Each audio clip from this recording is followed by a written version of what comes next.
here's what I had. I had an idea for a character whose name was Stein. I knew that he was pissed off at everything about Los Angeles. And I then proceeded to make every single mistake that I implore my students not to make.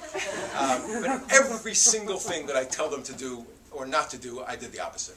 I said, I tell them, do not start your screenplay until you have a sense of your character and a sense of his story and a sense of the structure. Do not just think, oh, what a great idea and stuff. Anyway, what I did is I said, oh, what a great idea and stuff. I had this first line.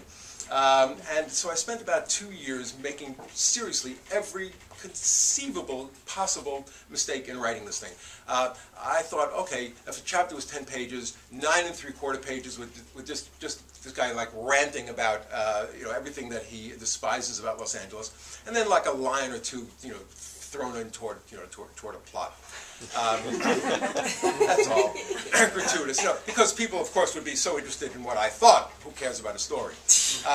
But then, after a certain amount of time, I realized, no, that's just the self-indulgent meter, started blinking like that bell there, and I realized that if anybody was going to be interested in a book like this, there had to be a story. So it was then, the next couple of years was doing the hard stuff. Was coming up with a story that I hoped would work.